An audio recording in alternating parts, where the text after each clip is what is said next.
911, police, fire, or medical? Fire. Where do you need fire at? Corner of Bluff and Hogland Road. 911, police, fire, or medical? Okay, I'm sure we need ambulances. Okay, where are you at? You on Bluff Road? I'm on Bluff Road, yeah. Okay, just a second for me. 911, police, fire, or medical? Yeah, they're fire. Their car's out on fire. Is it still on fire? It's on fire right now. Do you know if they're inside the vehicle? I don't know. I'm going to go look right now. Okay. 911, police, fire, or medical? Fire. Where do you need fire at? Sandy, Oregon. Okay, where at? It's on Bluff Road. Right. We had a car accident over there, and we're getting report now. Okay, they've got a fully involved vehicle fire. It's a blue four-door vehicle that's on fire. Okay. Just got a report from a motor. It says of a naked man walking down 362nd. Looks like he's all cut up. Have a naked male walking down 362nd, all cut up. I'm going to stand by. I've got a long gun, a shotgun. I'm going to stand by with the fire. No, he's not okay. Whoever was driving that was not okay. Okay, we got people on the way. Thank you. Here they come. They're coming. See the police now. On September 8th last year, a young man was killed in Sandy by a deputy from Clackamas County and a police officer from Sandy. Witnesses say he was naked and burned after his car caught fire. Now, when police were not able to subdue him, even with tasers, they shot and killed him.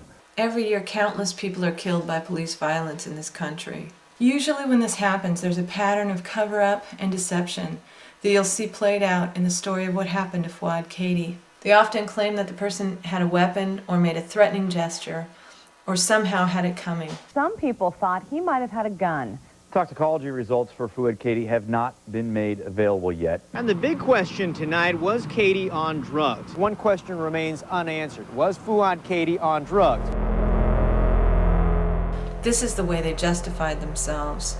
This has all been framed through the voices of the police and the corporate media. Yeah, this is Uber 93. A couple things. Can we make sure to put a hold on this CAD from the press? Okay, message Mark to hold the tape from the press. He's naked. This makes it here. This is good news. That's what you call really bad drugs, yeah. Naked, so it wasn't an MVA. Naked, oh, this is good stuff. But you know what? It's where he wasn't naked when he did that. Put your light on. But he's naked now, so it's just getting better. Oh, yes. All right. Well, thanks for the info. Right, I'll try and contact Alice Lasher. Is she all over this? Because she's their PIO. Yeah, I know. I'm not quite sure how or why you got paged, but okay. Yeah. All right. Bye. Sir, thank you. Bye. Marcus, Jamie Carn. Jamie. All right. Wild and crazy. Wild and crazy time, people. Yes, it is. All right. So trying to help out media here a little bit, keep them off your back. Did they shoot naked guy? Because they shot him. Yes. I don't know who. Yeah. So he's been shot. Naked guy has been shot. Newt told me that. I think he's dead. Let me see. Is he dead? Let me see. I'm looking. So we got dead naked guy. Yes, naked guy's dead.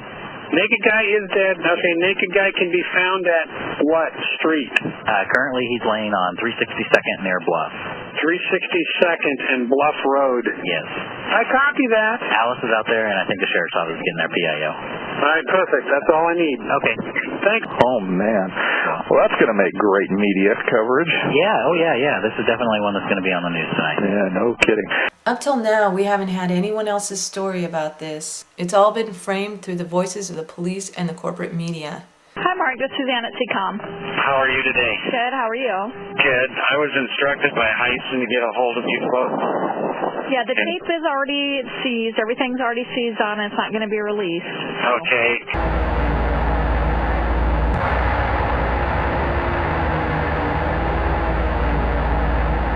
This is the actual recording of Officer Willard communicating with CCOM from the moment he stepped out of his car to the moment that Fouad Kaady lay dead at his feet. Edward 2. To Edward 2. 03 medical. And a couple more cars here. Copy, being confirmed location. I know it shows 362 and Van Meter crossing. Edward 2, confirm your location. Edward 2, can you confirm your location on 362? Edward 2, code 3, medical shots fired.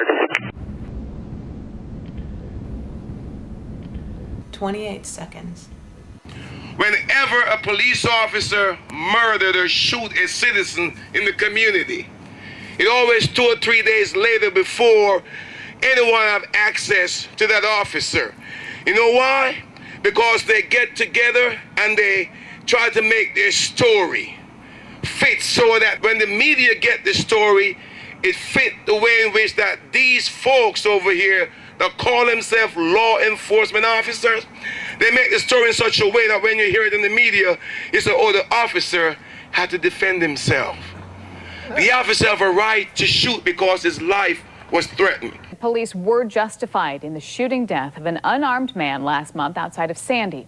He was unarmed, but officers say he was out of control and threatening to kill them. Kaady was acting erratically and failed to follow orders, and that is when police officers opened fire. Officers say Kaady threatened him and a taser failed to work. Kaady threatened him and a taser did not work.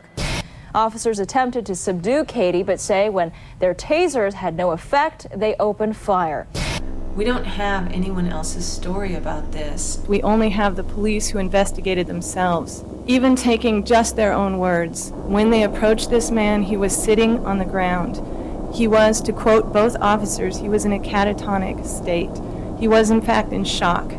Both officers admit that they knew that he was unarmed, and both say that they knew how badly injured he was. The man that we were directing our attention at was completely nude, sitting about a foot off of the shoulder in the northbound lane of 362nd. And he was sitting Indian style with kind of bent down with his hands down in front of him, just like this. In front of a nursery area on the roadway, saw a naked male subject sitting on the ground, kind of what we called in elementary school Indian style, and he had his hands tucked between his legs and his head down and was kind of just sitting there, rocking, just sitting there, just sitting there, just sitting there, sitting there, sitting there, sitting there, sitting there. He was sitting in the roadway, and I described his Indian style with his legs crossed on his bottom, with his hands in his lap and his head down, almost as if he was in a, I don't know, as if he was in a prayer kind of mode. He was down like that, looking down into his own lap. He was covered with blood, covered with blood. Head to toe, every portion of his body had some blood on it, covered with blood.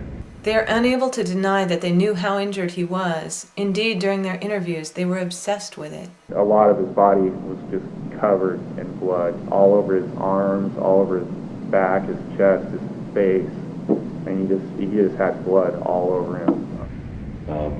He appeared to be burned on the upper portion of his body from the waist up. As soon as we pulled up, I could see that his skin was brown and it was peeled back and all over his entire body. As I approached him, I could tell clearly that it was burns on his body. In addition to that, he had lacerations, small lacerations, and little cuts and things all over him, and also appeared to have dirt and leaves and other things on him. His skin was charred. He was just covered